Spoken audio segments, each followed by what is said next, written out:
menunjukkan betapa canggihnya peralatan perang sekarang ini. Konon ada 3.000 rudal yang sudah disiapkan oleh Iran untuk terus membombardir Israel.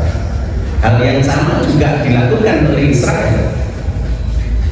Ini kemarin rudal Sijil menggunakan nama dari salah satu di antara surat di dalam Al-Quran, Alam tara kaifa fa'ala rabbuka bi ashabil fil, surat Al-Fil. Itu dahsyatnya luar biasa. Dan kemarin sudah mengumumkan Presiden Ali Khamenei saatnya perang dimulai untuk menjawab tantangan Amerika supaya Iran menghentikan serangannya. Tetapi dijawab dengan respon yang lebih keras. Justru inilah saat perang dimulai. Coba kita bisa bayangin, Iran menyerang dengan rudal-rudalnya terus-menerus, Israel merespon dengan serangan balik. Induknya Israel yang menjadi bapak angkatnya, yaitu Amerika, itu pasti tidak tinggal diam. Suatu saat, karena Amerika aslinya sing kepingin nyerang Iran sejak dulu, tapi tidak punya dasar hukum teritorial internasional, tidak bisa moro-moro sopo Amerika langsung nyerang Iran. Maka Amerika menggunakan proksi negara Israel sebagai alat untuk menghancurkan Iran, guna menghentikan keinginan Iran untuk memproduksi nuklir, kan gitu ya. Kalau Amerika nanti membantu Israel, bisa jadi Rusia tidak tinggal diam, Korea Utara tidak tinggal diam, akan bantu Iran. Eskalasi perang semakin luas. Lek Iran untuk itu kejepit, kamu sing bantu, Iran bakal ngedukno bom nuklir. Nah, kalau sudah nuklirnya diterjunkan, dunia bisa horor, bisa kiamat. Dalam konteks itu, di mana letak persatuan dan kesatuan? Karena itulah maka terlalu jauh kalau kita mikir yang kesana-sana. Ayo kita coba untuk melihat dari sisi dan sudut pandang kita dalam entitas yang lebih mini, di lingkungan kita, di lingkungan umat. Karena meskipun Iran itu menyerang Israel, belum tentu juga Iran itu membantu Palestina. Kalau membantu Hamas mungkin, karena banyak di antara Hamas anggota-anggotanya itu adalah berideologi dan paham yang sama dengan Iran. Dan yang kedua, karena Iran sejak dulu dengan Israel itu bestian, Bapak Ibu. Napa bestian? Sahabatan, konco-koncoan, yang membangun kembali kuil Sulaiman zaman dulu ketika dirobohkan oleh bangsa Romawi, itu adalah Persia, Iran. Sebelum Presiden Ayatollah Khomeini melakukan revolusinya tahun 79, Iran waktu itu dipimpin oleh Syekh Reza Pahlavi, dan dia bestian dengan Israel. Karena itu ketika Netanyahu, sang iblis ini berpidato, dia menyatakan, ayolah jangan bermusuhan, kita kembali ke zaman dulu, zaman ketika Israel dengan Iran menyatu.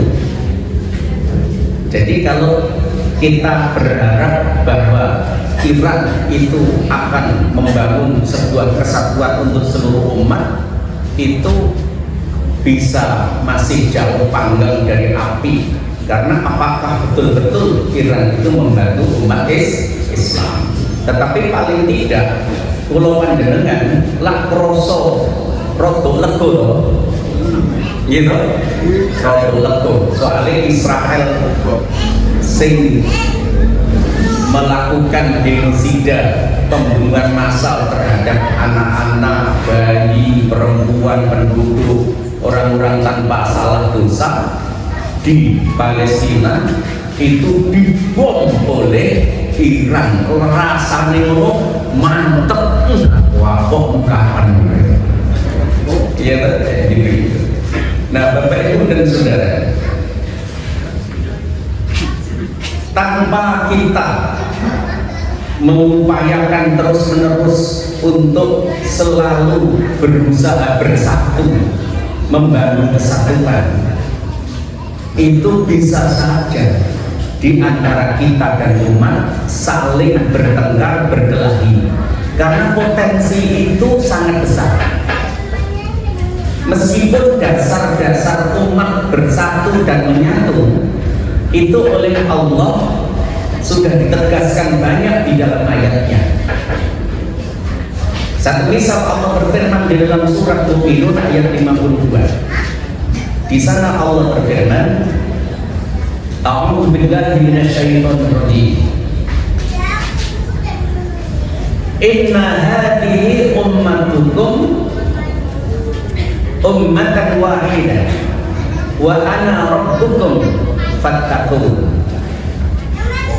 Sesungguhnya ini umat adalah umat yang satu dan aku adalah Rabbmu yang satu pula. Fattaqun, maka hendaknya engkau bertakwa.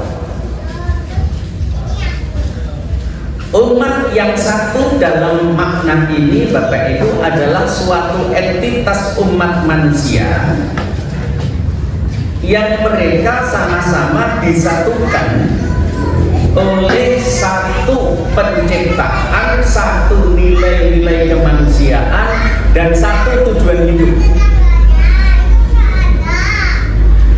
Dari mana sumbernya? Dari Allah Subhanahu wa Ta'ala.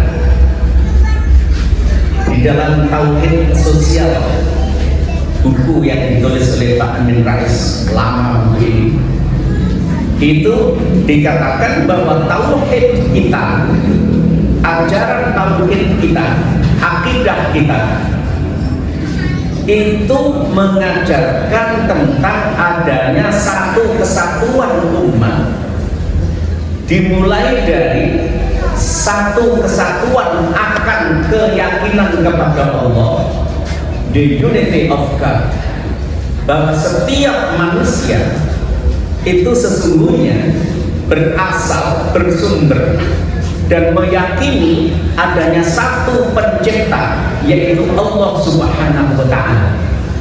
Soal kemudian agama dan keyakinan yang macam-macam, yang itu mereka juga punya keyakinan yang berbeda-beda, itu soal lain.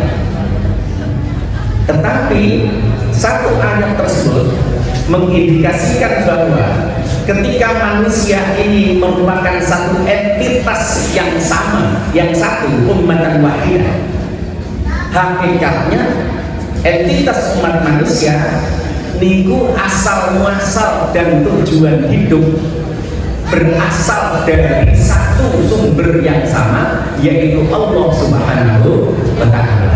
Maka di situ dikatakan wa ana rabbukum, dan aku ini Tuhan kalian semua, sebagai entitas manusia.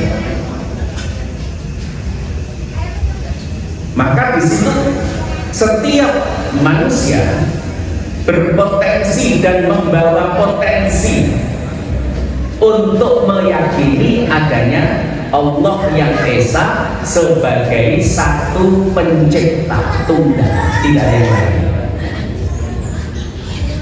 Lalu berkembang menjadi the unity of creation. Allah menciptakan seluruh alam semesta dengan isinya manusia, binatang, tumbuhan.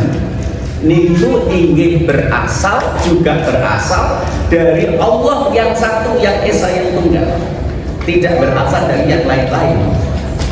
Dari sinilah Kemudian muncul kesatuan yang ketiga, yaitu the unity of mankind, kesatuan kemanusiaan.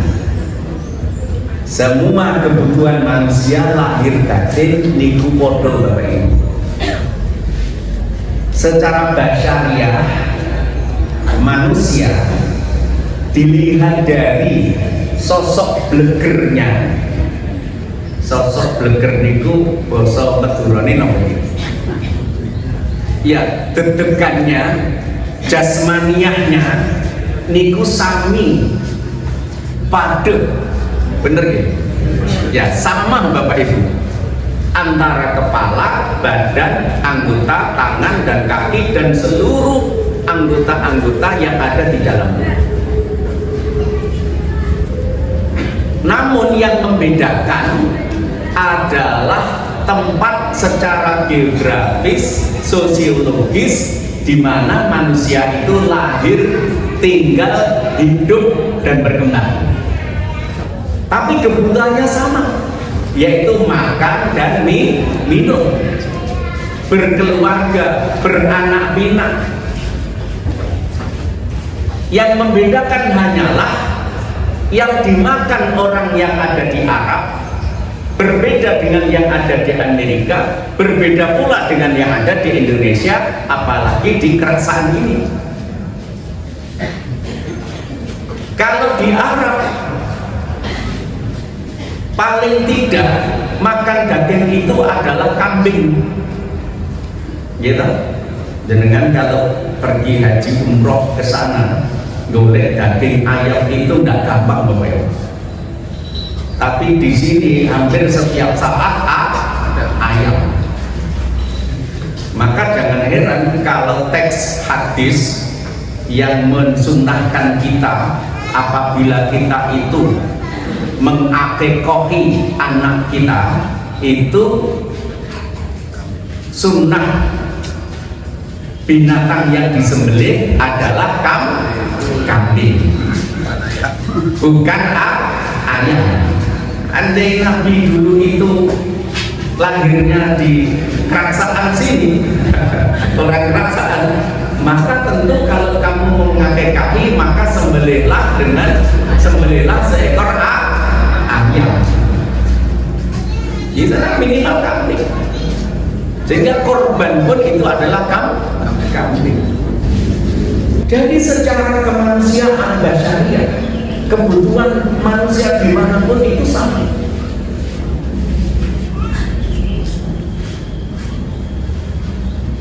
Secara kemanusiaan insaniah, karena manusia itu di dalam Al-Quran disebut dengan dua kata, basyar dan insan.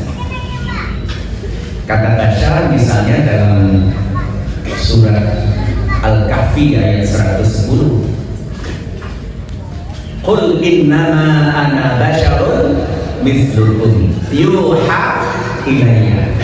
Katakan Muhammad, sesungguhnya aku ini, hanya saja aku ini adalah basyarun, manusia biasa seperti kalian.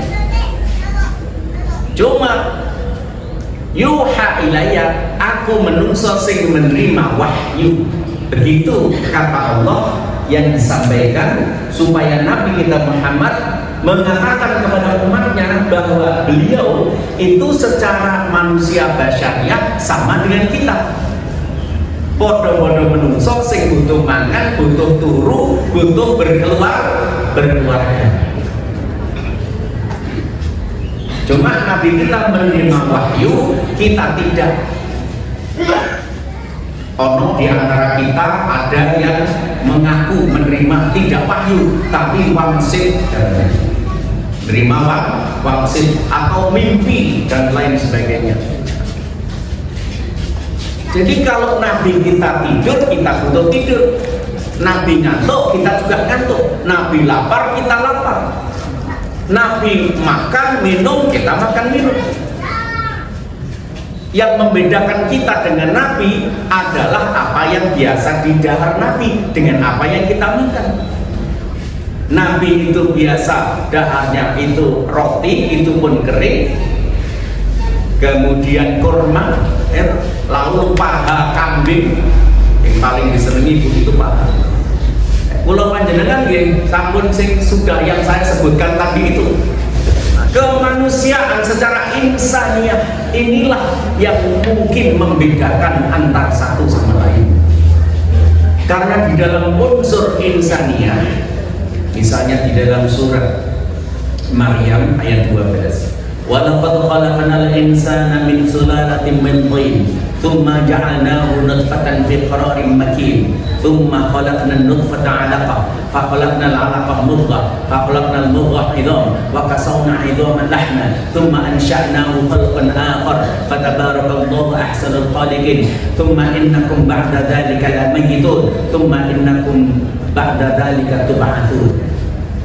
Itu secara lengkap dalam surat Maryam ayat 12, 13, 14 dijelaskan bagaimana proses penciptaan manusia sejak awal dari saripati tanah kemudian berubah menjadi nutfah atau sperma, lalu dari nutfah menjadi segumpal darah dibungkus ada tulang dibungkus dengan daging, kemudian dikasih kerangka, daging lagi dibentuk sempurna sampai ada 7 tahap penciptaan manusia. Itu sama secara insaniah. Maka makna insaniah itu totalitas manusia dari keseluruhan bentuk secara fisik yang kelihatan seperti ini dengan kesempurnaan keindahannya itu ditambah dengan struktur dalam yang ada pada setiap insan berupa akal, pikiran, hawa nafsu, qalbu, hati nurani. Itulah yang kemudian bisa menciptakan berbagai macam kecenderungan-kecenderungan yang berbeda satu sama lain. Ono wong sing aten-ateni api, hatinya bagus. Ada yang aten-atenane elek, hatinya jelek, mudah tersinggung, mudah iri, engkau duwe barang api titik sombong, ilmu luwih tinggi titik sombong, misalnya ada begitu. Tapi ada orang yang rendah hati, ada orang yang tawadhu, ada orang yang tutur katanya bagus, ono sing kasar, sekali ada omongan jelek langsung mencolok komennya, gitu ya, macam-macam. Ini faktor pembentuk insaniah inilah yang membedakan satu sama lain, sehingga di situ berpotensi kemungkinan bisa berbeda-beda kecenderungan, keinginan, kemauan, kehendak. Maka di situ kemudian Allah kasih petunjuk di dalam surat Al-Anfal ayat 46. Di sana Allah berfirman, Ati'ullaha wa rasulahu wala tanaza'u. Supaya bisa bersatu, kuncinya di dalam agama kita, taatlah kepada Allah dan taat kepada Rasulnya. Jangan gampang berpecah belah, jangan mudah berselisih. Kenapa? Karena kalau kalian mudah terpecah belah, berselisih hanya karena perbedaan-perbedaan kecenderungan setiap manusia berbeda itu, maka fatafshalu, kalian nanti akan gentar, putus asa, mundur, teratur, gagal, kalah. Fatafshalu wa tadhhabu riyahukum, kalau sudah kalian gentar, mudah putus asa, lalu mundur, teratur, gagal, kalah, itu sudah jelas tadhhabu riyahukum, spiritmu hilang, kemauan dan kehendak kerasmu untuk memajukan umat akan jatuh, semangat nggak ada. Basa Jawa ini ngono, ngelopro, lemah jiwa. Aku ini duwe pendapat ngono dibantah gak iso, gak gelem, ya wis aku gak aktif lek ngono carane. malah menarik di diri hanya karena dia berbeda dengan yang lain dan pendapatnya tidak dipakai. Ini mudah terjadi di mana saja, Pak. Jadi kalau sudah tingkat akal pikiran, tingkat nafsu, tingkat emosi, yang itu semua faktor-faktor insaniah, mudah sekali terjadi perbedaan dan mudah sekali terjadi perselisihan, bahkan perpecahan. Maka di situ tuntunan Al-Quran itu jelas. Bagi kita umat Islam, tuntunan Al-Quran untuk membangun persatuan kesatuan umat itu yang pertama adalah atiiullah wa rasulahu, taat kepada Allah dan taat kepada Rasul. Setelah taat pada Allah dan Rasul, itu dilarang untuk berpecah belah supaya tetap menjaga persatuan, karena perpecahan yang diakibatkan oleh berbagai macam perbedaan-perbedaan yang macam-macam tadi, terutama oleh hawa nafsu yang berlebih-lebihan yang ada pada diri manusia, itu bisa membuat diri kalian itu lemah, gentar, takut, khawatir, mudah putus asa, masing-masing berjalan sendiri-sendiri, akhirnya gagal, jatuh. Kalau sudah seperti itu, watadhaburi hukum, hilanglah spirit semangat untuk memajukan umat dan untuk membangun peradaban. Coba seperti ini. Maka di akhir ayat itu Allah berfirman, wasbiru, maka bersabarlah dalam berbagai macam perbedaan itu. Innallaha ma'as sabirin, karena Allah bersama dengan orang yang sabar. Kalau sudah kita berada dalam situasi itu, mampu menjaga entitas kebersamaan, berusaha untuk menjauhkan diri dari perpecahan, tetap perbedaan itu tidak bisa disamakan karena masing-masing kita punya kecenderungan dan keinginan yang memang berbeda-beda. Contoh ini seringkali disampaikan oleh Pak Nurkolis Huda, dan itu juga ditulis di bukunya, tentang bagaimana suami istri yang sudah bertahun-tahun hidup di dalam sebuah rumah tangga, nih masalah kecil itu masih berbeda terus, bisa menimbulkan pertengkaran.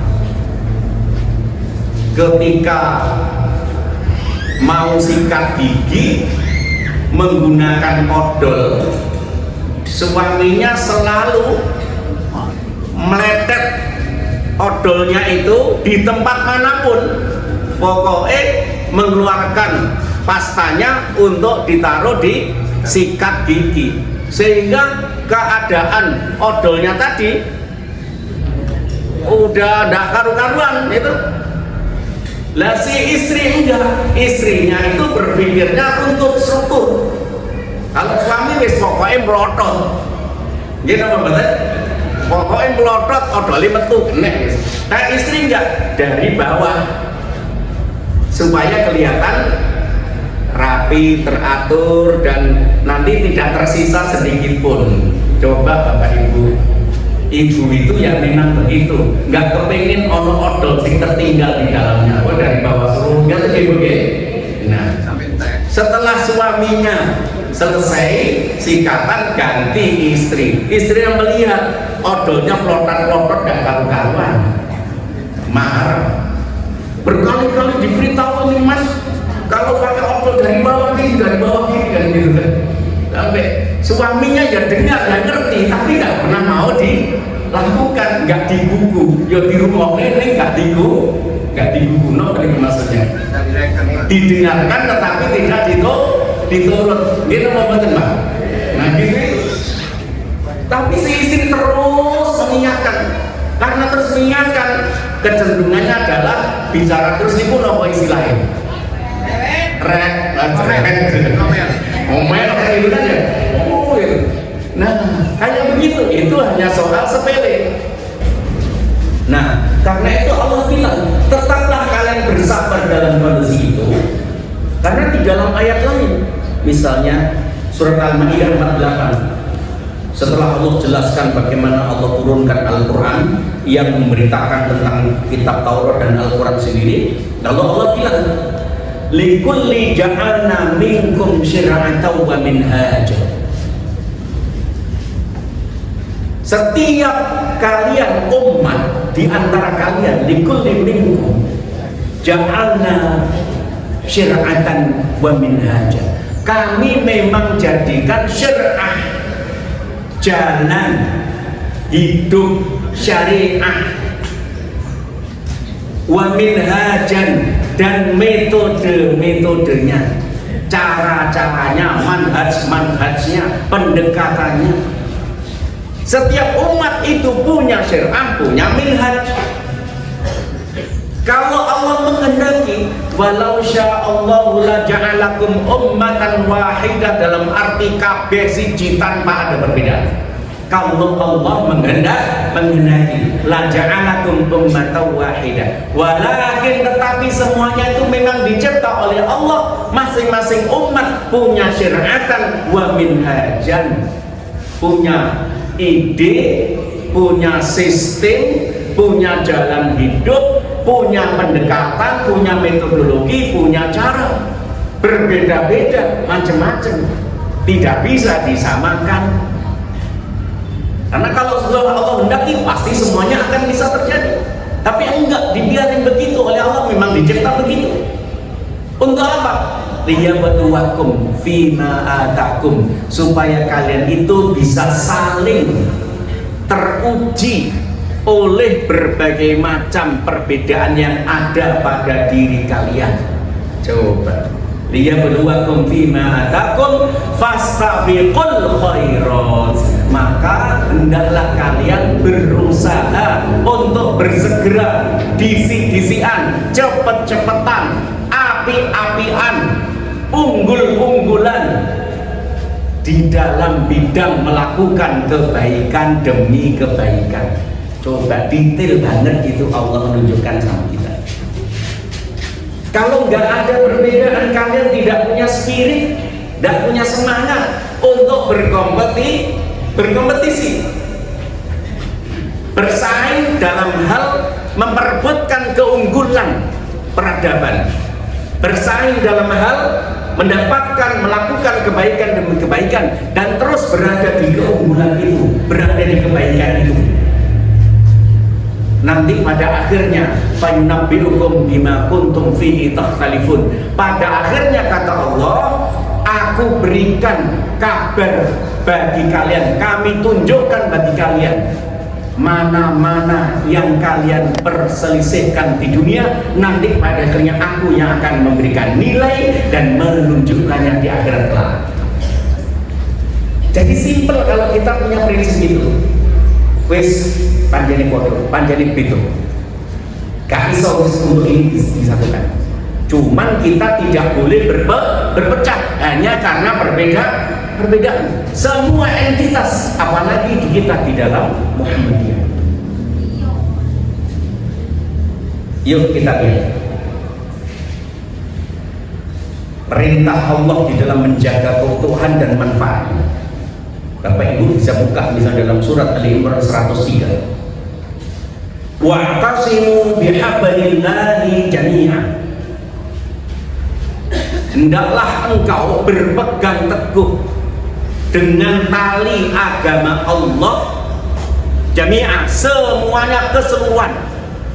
Wa'tasimu bihablillahi jami'an. Berpegang teguhlah kalian kepada tali ikatan, ketentuan syir'ah minhaj agama Allah itu keseluruhannya. Wala tafarraqu, dan jangan berpecah belah. Lalu Allah ingatkan, wadhkuru, ingatlah kalian semua, in kuntum a'daan, ketika kalian itu bermusuh-musuhan satu sama lain. Jadi apa kata Allah? Wadhkuru ni'matallah id kuntum, ingatlah nikmat-nikmat Allah ketika kalian dulu itu bermusuh-musuhan, pelero-peleroan, pendelengan, gedem-gedeman gini. Fa'alafa baina qulubikum fa'asbahtum bi ni'matihi ikhwana. Lalu Allah mudahkan, Allah lembutkan, Allah lunakkan hati-hati kalian, kemudian kalian dengan mudahnya bisa bersatu. Fa'asbahtum bi ni'matihi ikhwana. Dengan nikmat yang Allah berikan berupa taat Allah dan Rasulnya, agama Allah, Islam, kalian bisa bersatu.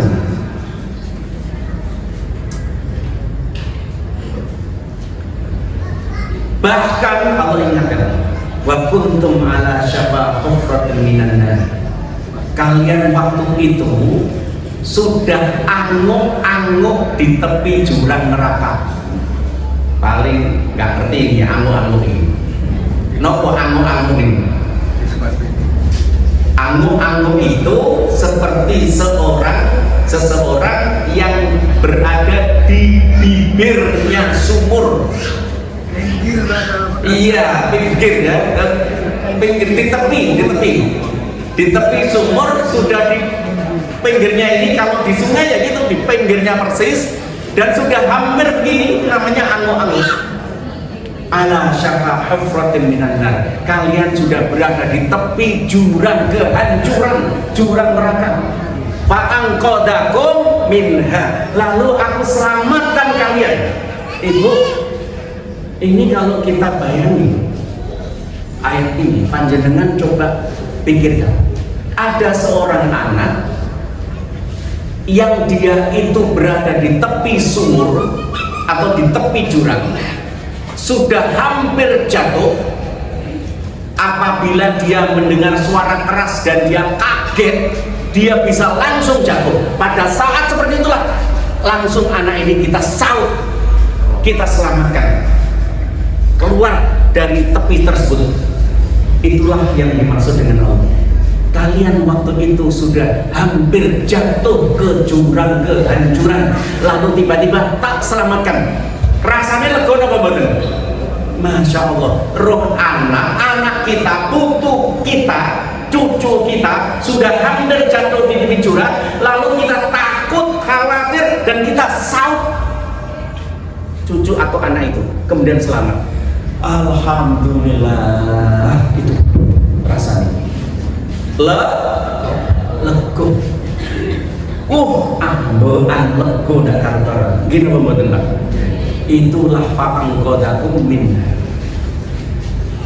Jadi perpecahan, perbedaan yang bisa menimbulkan permusuhan satu sama lain, itu membuat kita ini menuju kepada kehancuran, rusak, apalagi maju nggak akan bisa.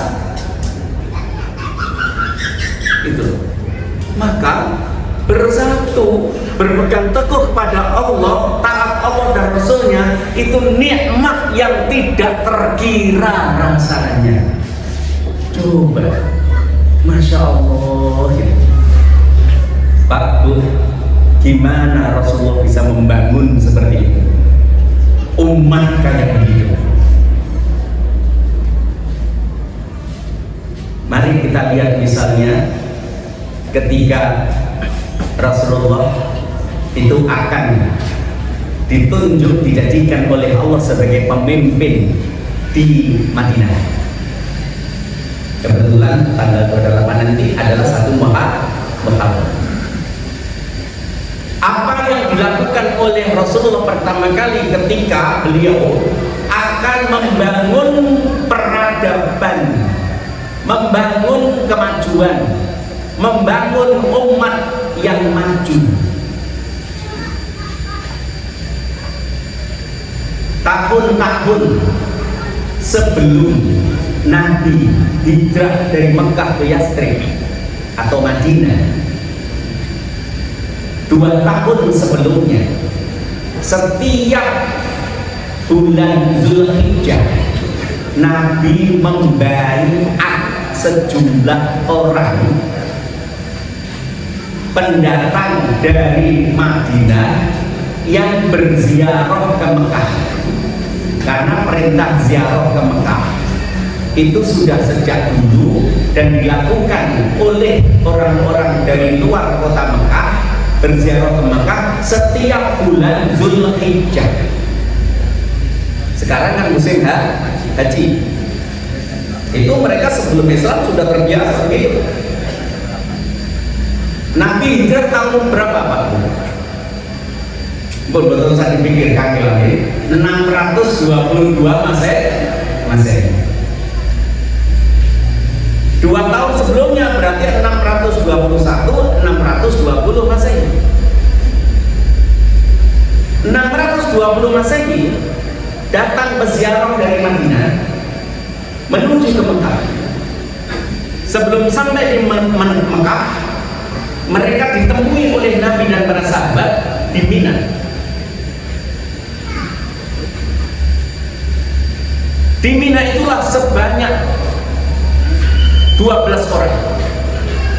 Tahun sebelumnya 7 orang bertemu dengan Nabi untuk berdialog, berdiskusi.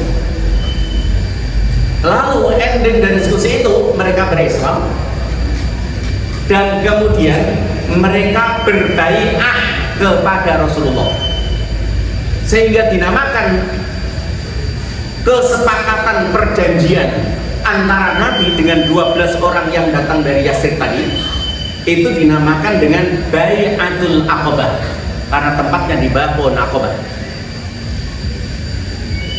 Namanya Bai'atul Aqabah. Bai'ah itu janji setia. Bahasa Indonesia ini apa janji ini? Kenapa? Bersumpah ucapannya. Tapi setelah sumpah harus ada ikatan, kekuatan untuk melaksanakan. Namanya komitmen. Mereka berjanji setia, bersumpah di hadapan Rasulullah, dan kemudian berkomitmen untuk apa? Untuk tetap berislam, menjaga Islam, dan akan mengajarkan Islam, mengajak saudara-saudaranya, para anggota suku yang ada di Yasrib untuk memeluk Islam tahun 620. Berarti yang pertama dilakukan Rasulullah adalah membuat komitmen 12 orang. Lalu kepada mereka diikut sertakan pula seorang pengajar Al-Quran namanya Mus'ab bin Umar. Diminta untuk mengajar Al-Quran pada mereka dan menyampaikan pelajaran tentang Islam. Pada tahun 621 Masehi, tahun berikutnya, pada bulan yang sama Zulhijjah, bertemulah mereka untuk kedua kali di tempat yang sama. Jumlahnya lebih dari 12. Berapa Pak Bu jumlahnya? Halo, betul lah saya kangelan giling-giling. 70. Berapa kali lipat ini jumlahnya? Berapa kali lipat? 6 kali lipat. Dari 12 menjadi 70. Panjenengan tahun ini jumlah anggota Muhammadiyah Aisyah pinten? Karena hitung misalnya dalam data gitu, paling datanya mau 100. Sing melok mengurus pinten? Gitu? Nggak bisa, kita nggak bisa tahu kan kita kan. Cuma kira-kira bertambah apa boten? Berkurang malah. Wah ini dari situ aja kita udah kelihatan.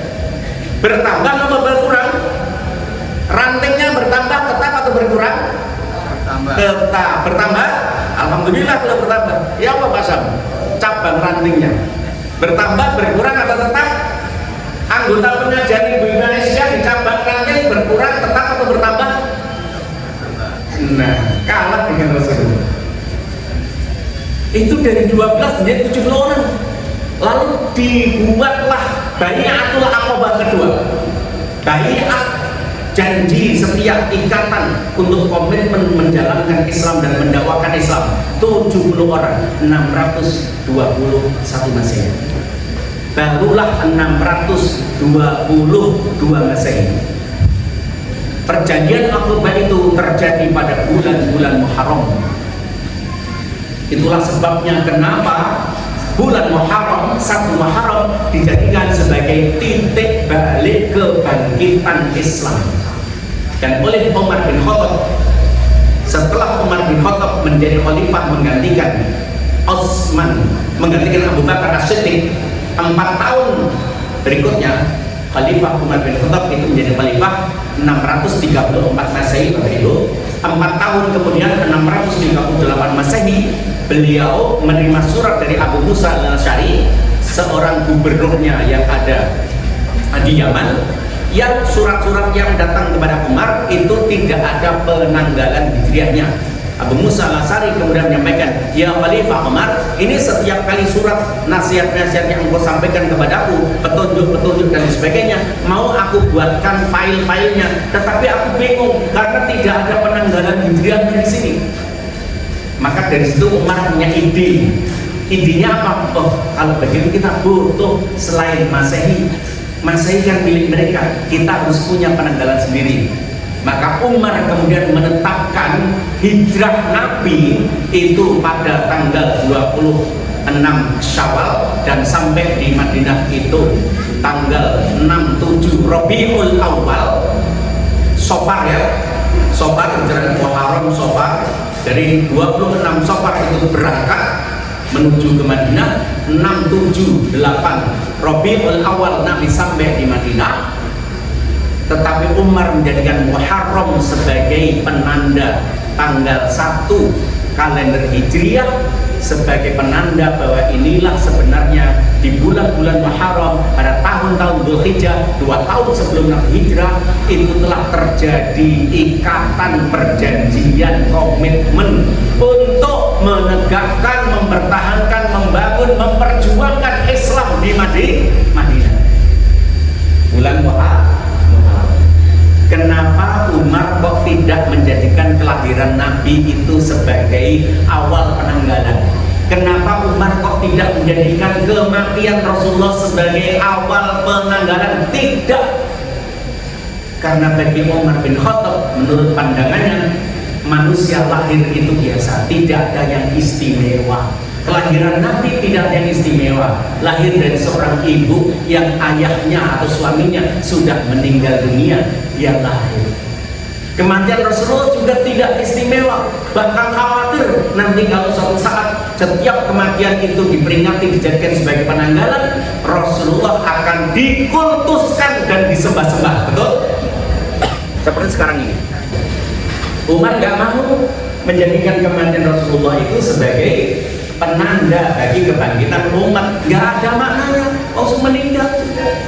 Apalagi Rasulullah mengatakan, idza mata banu Adam in qata'a amaluhu illa min thalathin. Kalau anak manusia itu mati, putus semua amalnya dengan kehidupan dunia ini, dengan keluarganya, dengan harta bendanya, dengan pangkat jabatannya. Meskipun pangkat dan jabatan itu dia kangkangi selama bertahun-tahun, 10 tahun gak cukup, jalur 15 tahun gak iso, anaknya didadekno jadi penerusi. Ya kan gitu ya. Apa kok aku saya gak jadi presiden, engkau sing jadi presiden, anakku, aku bapaknya presiden. Kan gagal. Gak akan dibawa nanti kalau mati, putus semua. Yattabi'al mayyita thalathun. Yang bakal melok mayit itu 3 hal. Yarji'ani isnani, 2 kembali. Wa yabqa wahid, yang tinggal hanya 1. Wa yarji'ani amalun shalih. Wa yarji'ani ahlun wa malun. 2 yang akan balik, nggak bakal melok mayit sampai nang kuburan, itu adalah harta benda dan keluarga.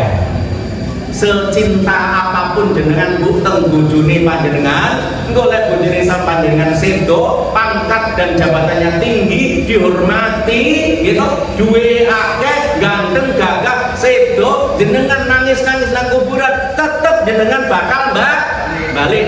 Napa gelem sampean melok nganti bojo? Ah, gak gelem, Pak. Tetap balik keluarga, sedekat secinta apapun dia. Sing nomor loro harta benda. Jangankan mas-masan, pendosa itu loh Pak, nggak bakal digawa sampai masuk kuburan. Pendosanya digawa balik. Waya bapak wakil, sing tinggal hanya satu. Apa itu? Amal soleh, amal jari. Niki sing bakal kula panjenengan berkah besok nek nalika sampun dipun dening Allah Subhanahu wa taala.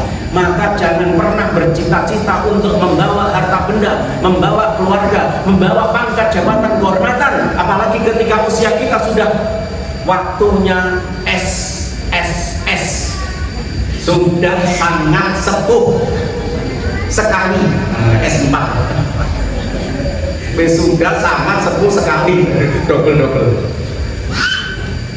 Kalau usia kalau panjenengan ini sudah sepuh gini Pak, sudah apa yang mau kita harap dari dunia? Apa kata Ali Khomeini kemarin?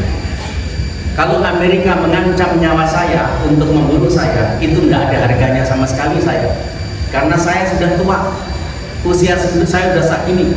Yang melakukan perlawanan sekarang adalah anak-anak muda Iran, mereka yang akan melanjutkan revolusi dan gerakan ini.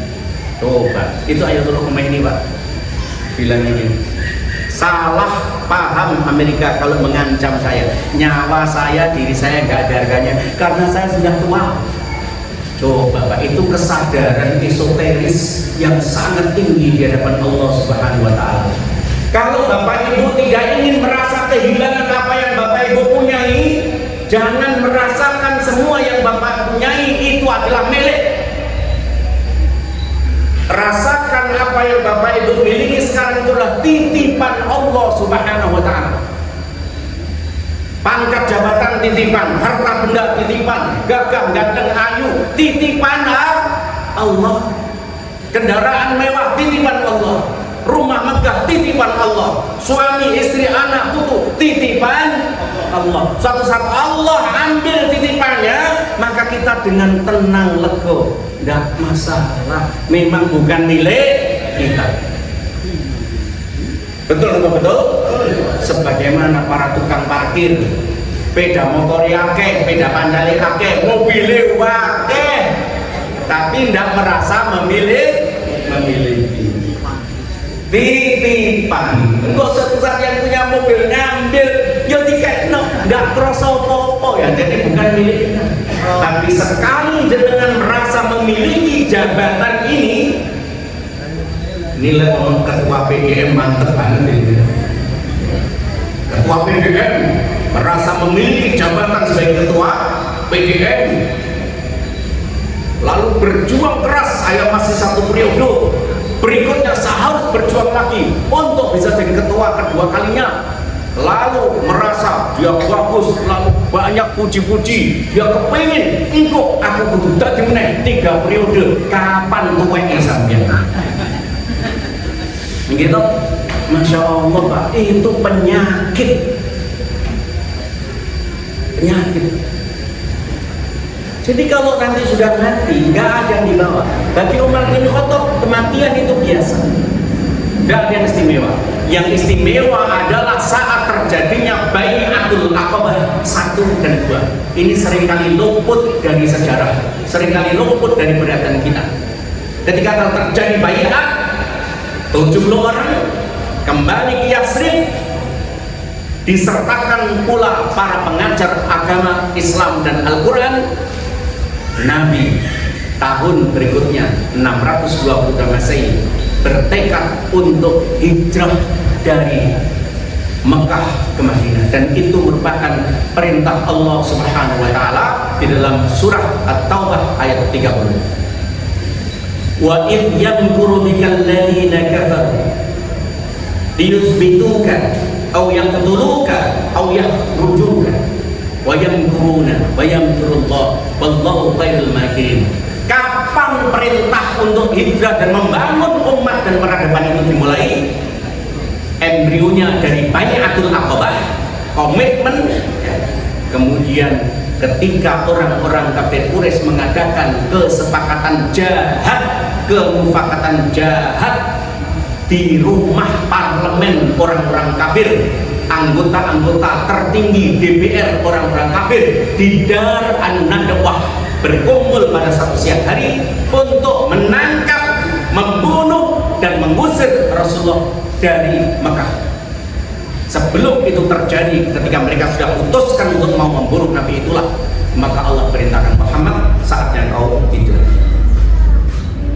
Jadi setelah terjadinya Bai'atul Aqabah, Nabi sudah merencanakan untuk pindah ke sana dan memerintahkan para sahabat untuk pergi dulu, pindah dulu, supaya tidak kelihatan bergerombol berjamaah dan ditanggapi oleh orang-orang kafir. Setelah semuanya berangkat, tinggal Ali bin Abi Thalib, Abu Bakar dengan keluarganya, dan Muhammad Sallallahu Alaihi Wasallam. Selanjutnya kita tahu seperti apa yang terjadi. Ini panjang kalau saya ceritain. Nah, apa faedah di sini? Kalau panjenengan saya dan Bapak Ibu ini sudah berada di dalam satu entitas komunitas berjamaah, maka setelah wa'tasimu bihablillah, setelah kita saling terikat dengan tali agama Allah, atiullah atiur rasul, taat Allah dan Rasul, maka kata Allah, wal takun minkum ummatun yad'una ilal khair wa ya'muruna bil ma'ruf wa yanhauna 'anil munkar wa ulaika humul muflihun. Maka supaya kalian bisa membangun umat, membangun peradaban, bangkit, jangan pergi dan berjuang sendiri-sendiri. Maka wal takum minkum ummah, hendaklah engkau berjamaah dalam satu umat. Maka umat di situ oleh Syekh Rashid Ridho diartikan sebagai sebuah jam'iyah an-nizam, komunitas jamaah yang punya sistem teratur, dinamakan dengan sistem organisasi. Maka adakanlah suatu jamiah yang punya sistem untuk bisa mengalahkan berbagai macam kebabilan itu, walaupun ummatun yang tujuannya dakwah amar ma'ruf nahi munkar. Bapak Ibu, untuk apa sebuah kepemimpinan dibentuk? Satu, untuk ditaati. Untuk supaya ditaati harus ada komitmen sumpah janji setia sebagaimana tadi.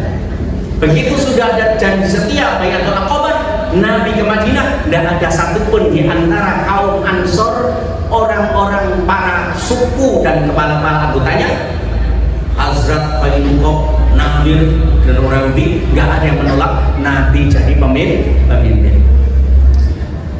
Dan kemudian mereka karena sudah bai'ah, sami'na wa ata'na. Sehingga ada qaul yang mengatakan la islama illa bi jama'atin. Tidak ada berislam kecuali dia dengan berjamaah. Wala jama'ata illa bi imamatin, dan tidaklah dia berjamaah kecuali dengan imam, dengan pemimpin. Wala imamata illa bitta'ah, dan tidaklah dia berkepemimpinan kecuali kepemimpinan itu harus ditaati, ada ketaatan. Wala ta'ata illa bil bai'ah, dan tidak ada ketaatan kecuali ada bai'ah. Jadi Bapak Ibu, kalau panjenengan kepingin maju, satukan barisan dalam satu kepemimpinan dan taat sami'na wa ata'na. Kalau yang dimaksud dalam surat Al-Anfal 46 tadi itu adalah Allah dan Rasulnya, dan kemudian ke kita sekarang ini berarti pengikut Muhammadiyah yang ikut kepada Rasulullah, mencontoh kepada pemimpin-pemimpin yang ditunjuk dalam sebuah sistem organisasi. Maka pemimpin kita mulai dari ketua PDM, ketua Aisyah dan lain sebagainya adalah imamah yang harus ditaati. Kapan kula panjenengan niku baiat? Pada saat kita membuat surat pernyataan kesanggupan menjadi pengurus, menjadi pemimpin. Pelantikan itu hanya seremonial, Pak. Tapi begitu kita menyatakan sanggup menjadi pimpinan daerah, sanggup menjadi pimpinan cabang, sanggup menjadi pimpinan Aisyah, itu berarti kula panjenengan sambut baik di atas kertas, atas nama Allah dan Rasul. Itulah baiat kula panjenengan. Kalau kula panjenengan baiat taat teng pimpinan. Taat adalah wujud dari adanya kepemimpinan. Buat apa kepemimpinan dibuat kalau tidak ada ketaatan?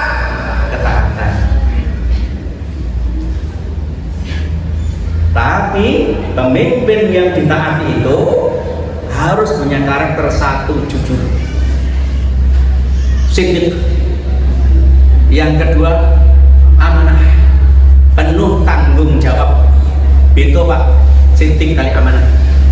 Siddiq niku jujur, nopo sing apa yang diucapkan sesuai dengan apa yang dikatakan, apa yang diperbuat, apa yang ditunjukkan, sesuai antara pembicaraan dengan fakta, tidak bohong, tidak dusta.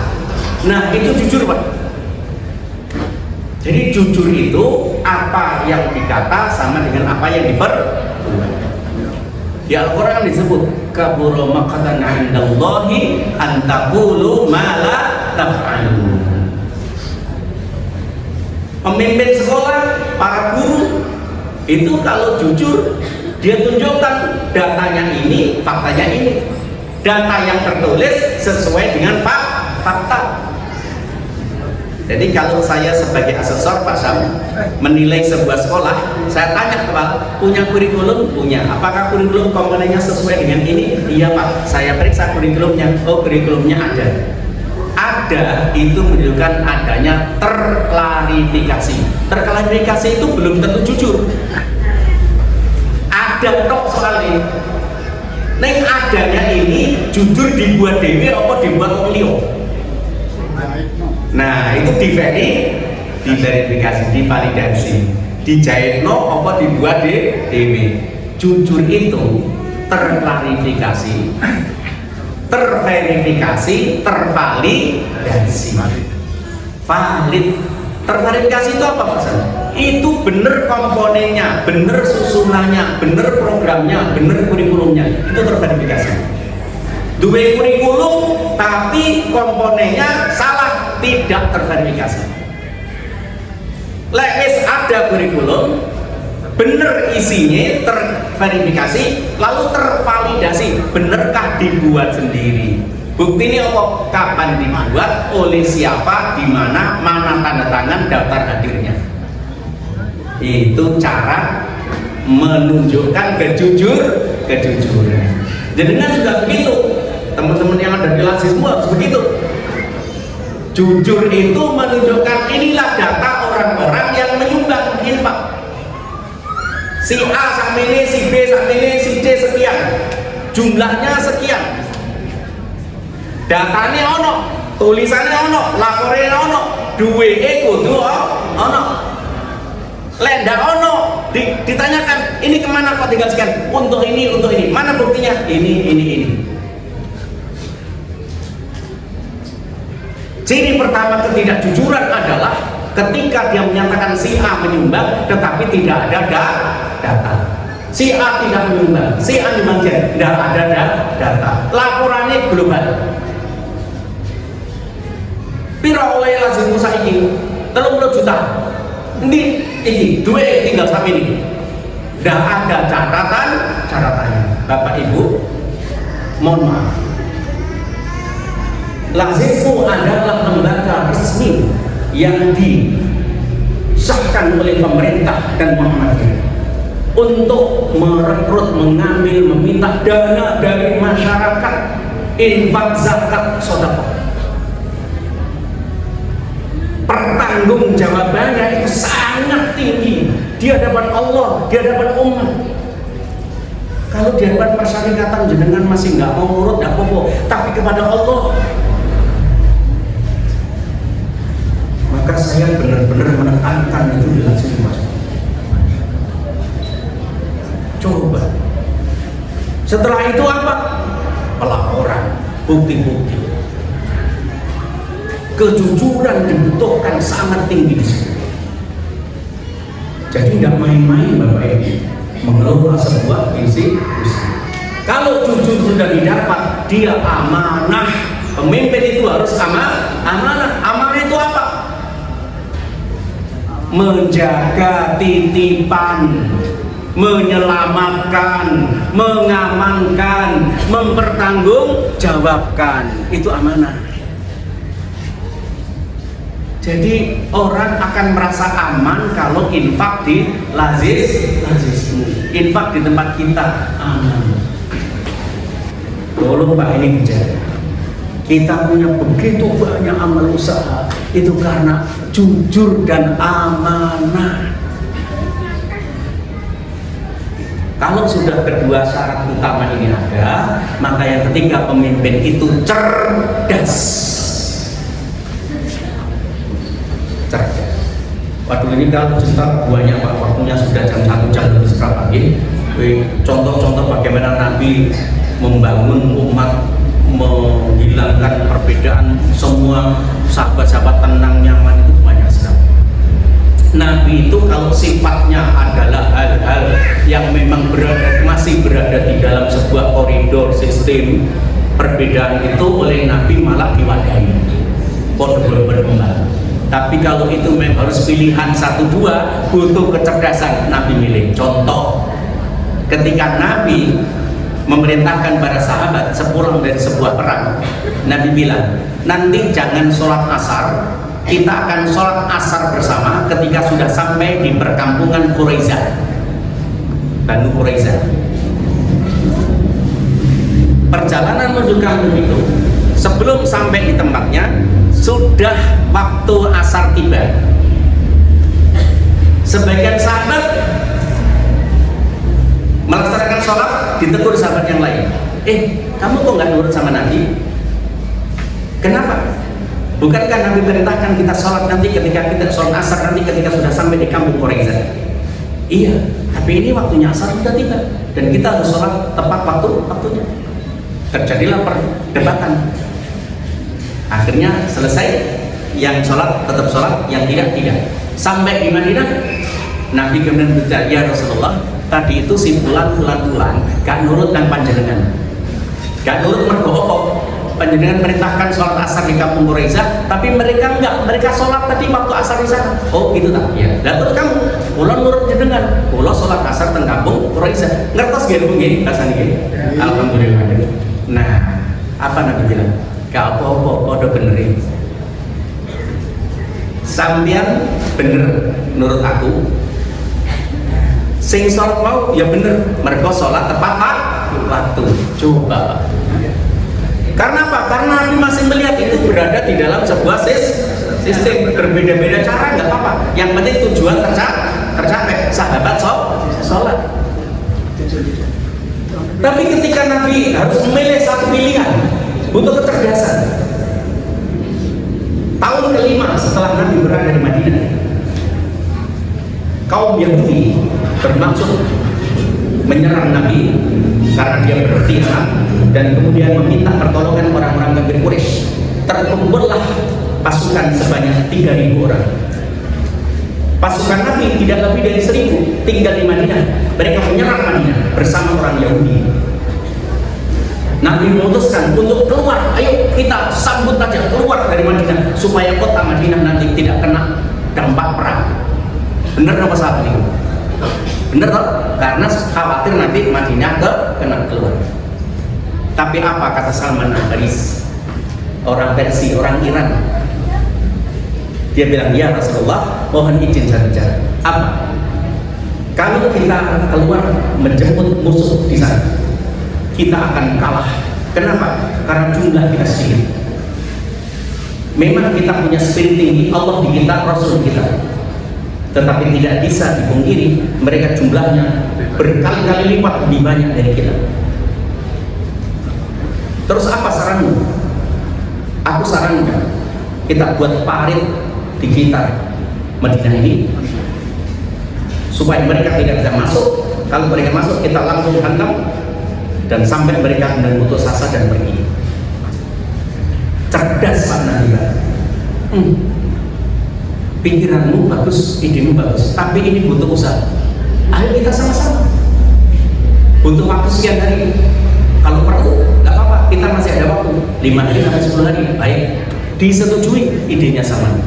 Dibuatlah parit galengan Pak, selebar 4,6 meter, lebar setinggi 3,5, kedalaman 3,5 meter, lebarnya 4,6, memanjang sampai 4.544 meter persegi. Betul kan ya? Bu itu gini semua, tahu pakai apa? Peta corong nggak zaman di sini Bu? Nabi sendiri turun, semua turun dibuat pada 4.544, tidak sedikit Pak, panjang Pak. Kulo panjenengan wong Muhammadiyah paling gak gelem ngono itu. Milih aku tak nyumbang konsumsi aja, aku tak nyumbang gitu. Bener Pak, Masya Allah. Mereka nggak bisa masuk. Untuk menunjukkan kekuatan, Nabi mengutus seseorang Ali bin Abi Thalib lawan pemimpin mereka dulu. Terjadilah pertengkaran, perkelahian, perang satu persatu dulu. Ali melawan musuhnya lebih besar, Ali kecil, tapi bisa menang. Dan kemudian mereka gentar, menyerang sedikit, langsung ditombak, nyerang sedikit, langsung jatuh semua mati. Sampai terjadi angin besar, hujan, mereka nggak mampu bertahan. Semakin berkurang anggotanya, akhirnya balik kalah. Itu butuh kecerdasan, gitu? Strategi, pendekatan, sidik, amanah, kemudian cerdas, fatonah, tabligh. Tabligh itu apa?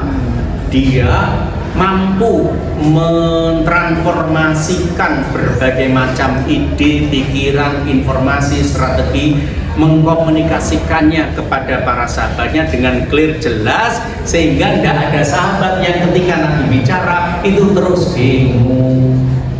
Apa yang diputuskan, apa yang disampaikan membuat anggota-anggotanya itu tenang, ngerti, bisa melaksanakan.